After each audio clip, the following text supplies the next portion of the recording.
Go ahead, Jeffrey. Oh, I was just going to say the movie. They don't survive. They don't. They kind of like do not. It does not end well for the mission. I know it's someone like that though. That here the rocket comes down, lands vertically all the time, and there was even a 1950s TV show that was on. It's either Flash Gordon or Crash Corrigan. No, this was a totally different one. Oh, plus those were movie serials. Yeah, this is like a serial that was on for like a year or two back then, and they played it like on Comet TV or one of those networks like that. And I thought it was kind of comical, but I just had to watch it because it was related to space. But here the rockets come down, land vertical. But every time I see the boosters landing, I think of that and you think, wow, they really can do that. But then again, it took a private company, to develop the technologies to be able to do it. Well, not only that, they're landing on a bolt, right on target. Oh yeah. Oh yeah. Landing right on target, and they're reusing the things like I guess they planned years and years ago, but now it's happening. And when you look at this new space capsule looks like composite materials to me, it looks so high tech now compared to like when you go back and you look at the Mercury, the Gemini, and the Apollo capsules. Those things by comparison. So tiny. Yeah, and they look like, from comparison-wise, it's like comparing the 1950s movie back to now. So it just so impressive when I see what they've come up with. So I'm watching for this first launch that, like you say, hopefully it's going to happen the 27th or whenever it is, maybe early June, something like that. I'm just going to keep my eye open for it because I want to see that. See what happens. Well, once they launch, it'll be the ultimate social distancing. Oh yeah, and really? everybody's going to be watching it, probably like the maybe not like when they landed on the moon, but once they do like the first launch or second launch, and they're going to get bored with it again. Well, until they're talking commercial flights in 2023, something along those lines. Well, yeah, which would be absolutely fascinating for a lot of people. Oh yeah, if you got the money. I mean, right. like Tom Cruise wanting to shoot the movie in space. I saw that, and I'm thinking, of all the ideas that NASA could come up with, this is kind of no, absolutely not. What, you think of all the millions and millions of dollars to get a Tom Cruise up in space to shoot the movie? And well, couldn't they just film it in one of the vomit comets? Well, yeah. I mean, couldn't you just send out Ron Howard to direct it? Pretty much how they did that. So that's how they did Apollo 13. Oh, I fell off, didn't I? There's a lot of people I can think of to send into space, but and you're thinking not return? Yeah. But it's it's amazing how much progress we're making along the space lines. The new suits that are coming out, the space suits that are going to be the astronauts are going to be wearing on that are completely looking different. Not bulky, a little bit more together. Although I don't know if that's an EVA suit. But still, it's quite amazing, the amount that they're packing in there. And that includes sensory information to look at heartbeat, temperatures, all of that. Oh, it's a substantial difference. And you really think that all this is due to the fact of private industry really stepping in. NASA's private industry, yeah, and the competition. I don't know who else is Bigelow Industries and SpaceX. SpaceX, you've got Boeing, yeah, and some of the others out there. I mean, and with this, the virus pandemic, you wonder if some of those may kind of fall by the wayside if they've been affected by it too much. not Boeing and a couple of the bigger ones, but maybe some of the smaller companies may be much more affected by it for the research and some of their participation.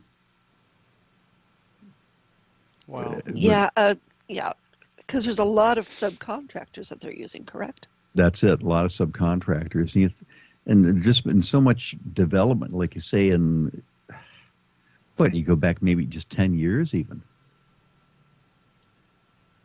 And I was thinking about this the other day of comparing, NASA, which did a tremendous job. And you take it from the 1950s up to, let's say, the space shuttle. But then you look at the jump of technology in the last 10 years and how much has been done. Like you say, the reusable craft, which the shuttle was, but then again, you've got a booster rocket which can land almost on a dime. You see the new higher tech space capsules, the new high tech suits. And on one hand, I want to question, whether they can obtain, the landing on the moon. Was it by 2024, something like that now? That's what he wanted, yeah. On one hand, you think, wow, look how many years it took them to get rolling to get on the moon the first time. Well, maybe they can do it this time in a few years. Well, they still got all the technology and numbers, so I don't know why they can't still do it. Well, one time they're saying that, they didn't have the booster rockets available. Really? That technology was kind of like, it's almost like people forgot how to do that. Well, they got to have it written down somewhere.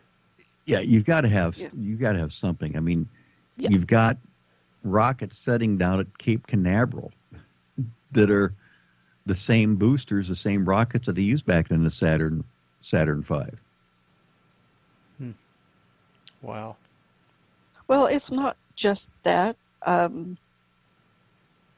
It's just amazing that we could go to the moon, landed, and came back with a computer that, I don't know if this is accurate or not, it certainly was a good joke, of a pocket calculator, that have the same memory of a pocket calculator.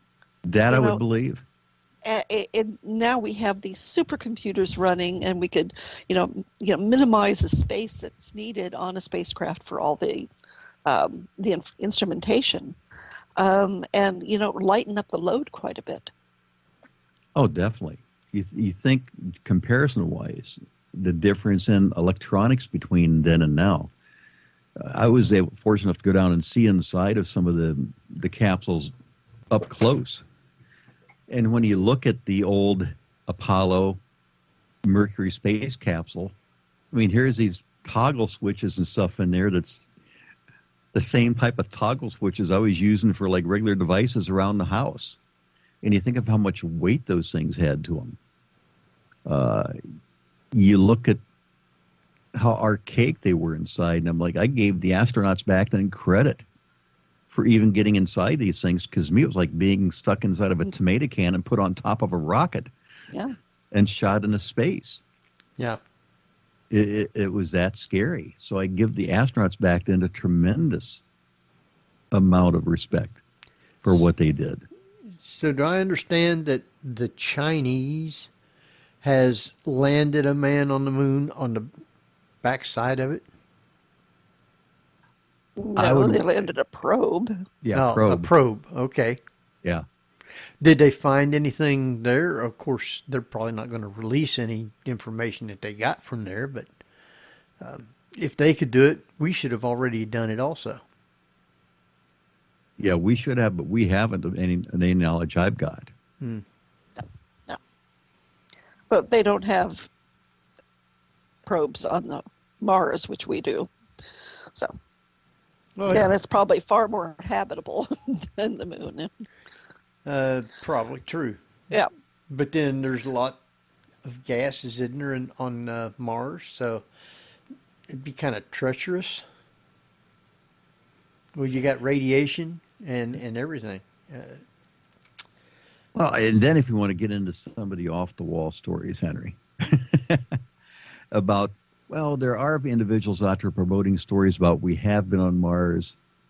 Some individuals in the UFO community have been on Mars for like 20 years, that we have bases on Mars, that we have secret space programs, not the ones that Barbara's talking about, like the Space Force, but we actually have something like the Starship Enterprise already.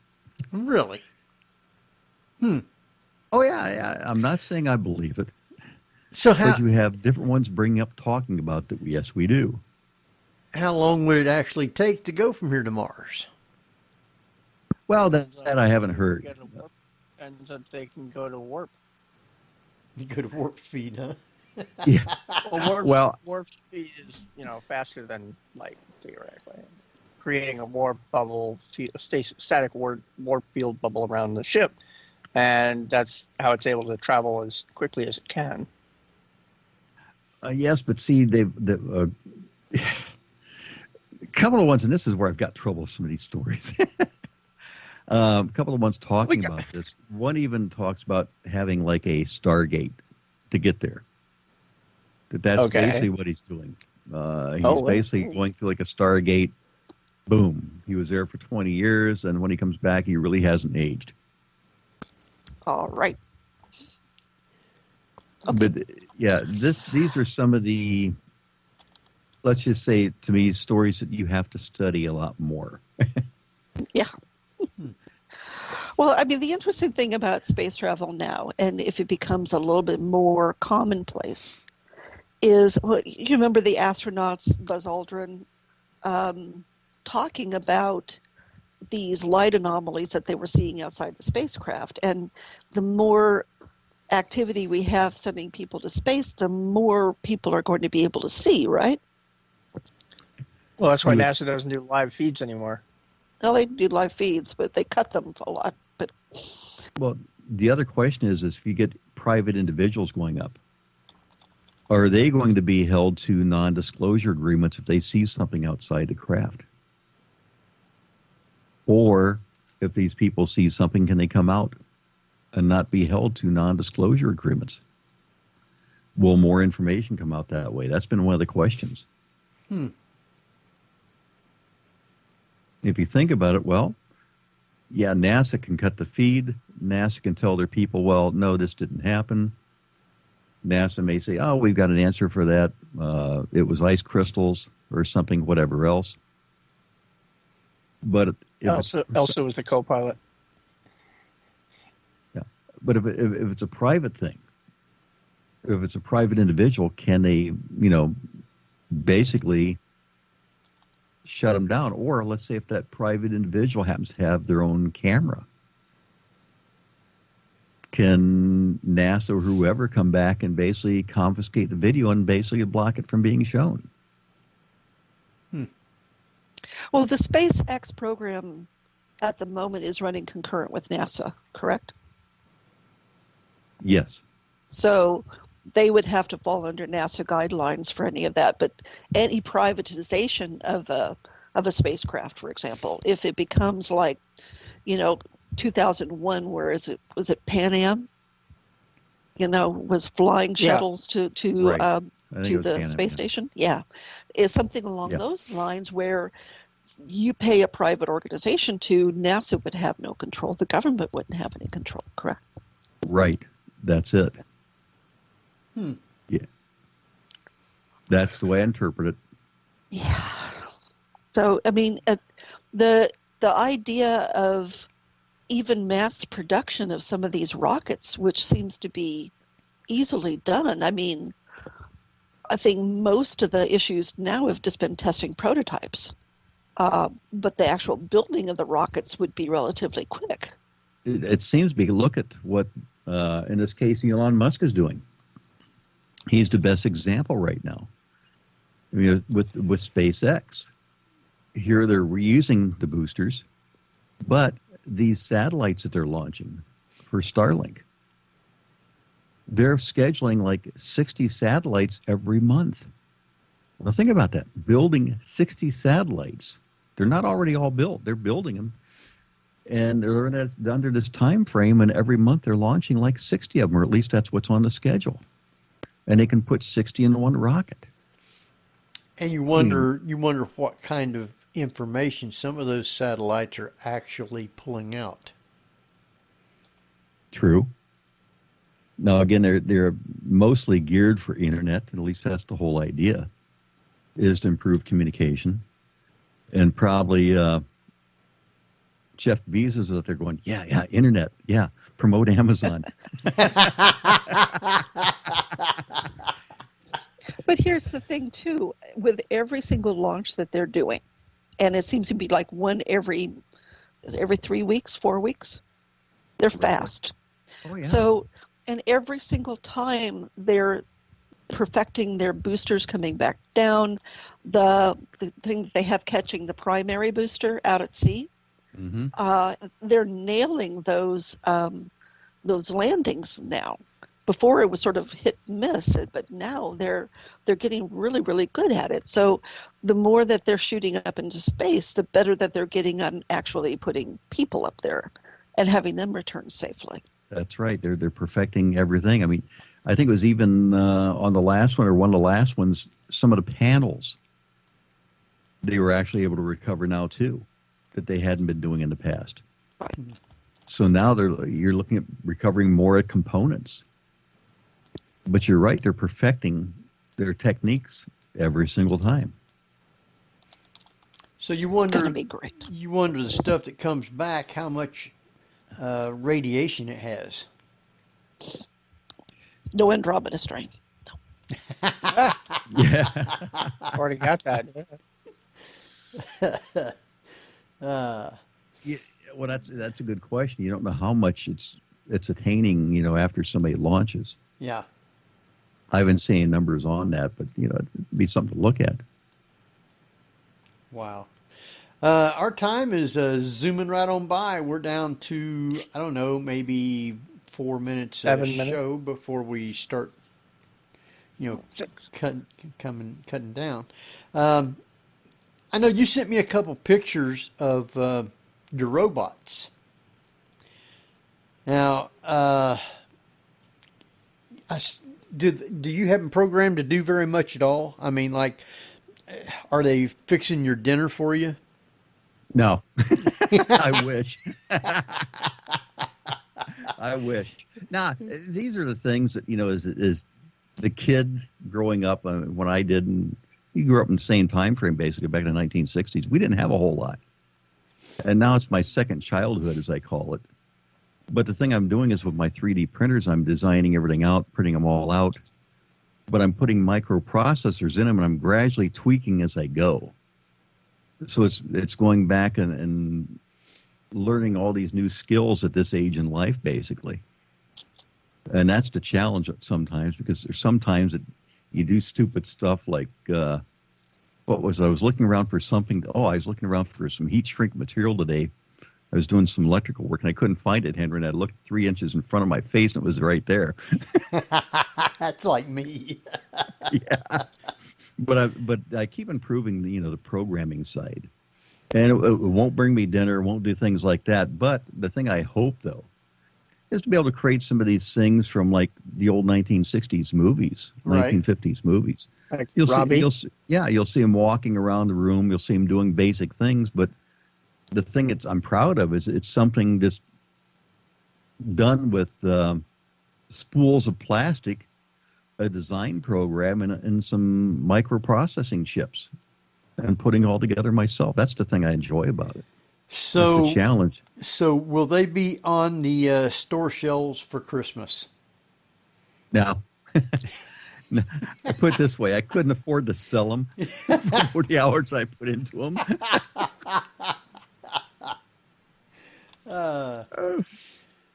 All right, Barbara, Oh. you got anything before we start closing? Well, yeah. I mean, how is your show doing? Yeah, I haven't heard the numbers. I got some feedback today from some people on there saying they enjoyed the show because I took a couple weeks off, and they were afraid I had the virus and was down. But I got some feedback from some people in Washington State and some other areas, and we're still there. They haven't got rid of me yet. And it's been I came on January last year, so I think we're doing pretty good right now. awesome to hear that. And for people who don't know, what's the show and where can they find it? Oh, the show's called Ufology. What? I The thought show it is- was you Odyssey. I just had somebody interrupt my wife interrupted me. Ufodacy. She was giving me money. I'm like, what the hell's the money for? But I don't know. Go back, go away. And come Here's a back. bribe. Say it wrong. Here's a bribe. Say it wrong. Yeah, but Ufodacy. And it's on Odyssey. One actually, you can find it on Spotify, iHeartRadio, and a number of the other podcasting networks. It's available on demand that way. And ODYSY1.com. Yeah, it's an unusual spelling of Odyssey. And Actually, the network is being run under the. It was given permission by the creator of Star Trek, Gene Roddenberry? Gene Roddenberry, to be able to go back and operate. Wow. Yeah, they'll do some things associated with Star Trek on here. You'll see some things pop up on occasion. There's actually a few shows related back to Star Trek that are on the network.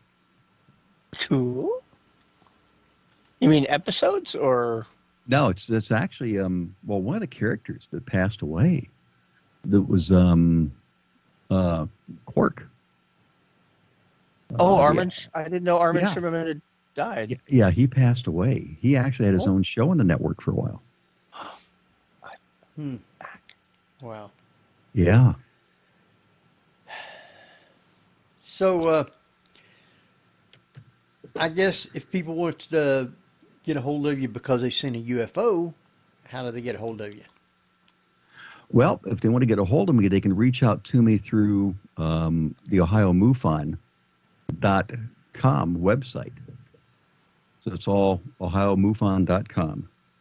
There you go. And it's Thomas Yeah. Wertman. Yeah. I had it as MUFON, Ohio. Is there a different site, or do I have it backwards? MUFON, Ohio. I'm still looking at the money in front of me. I'm totally confused right now. I have to tell you, if Yeah, we MUFON, want to Ohio. mess Same you up, as, yeah, you'd the be a same as it great was. witness in court.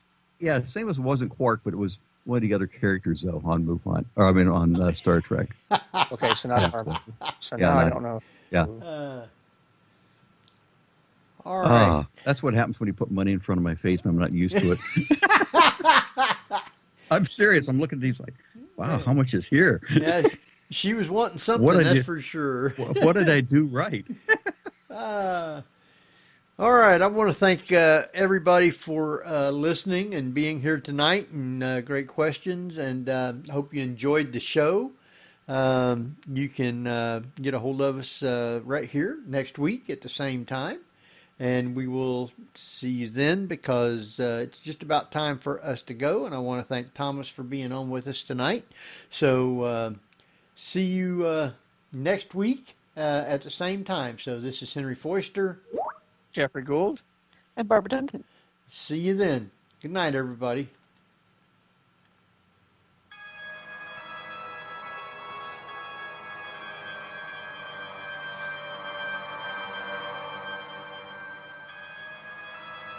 You've been listening to the Paranormal View on the ParaX Radio Network. Join us again next week at the same time for more of the Paranormal View.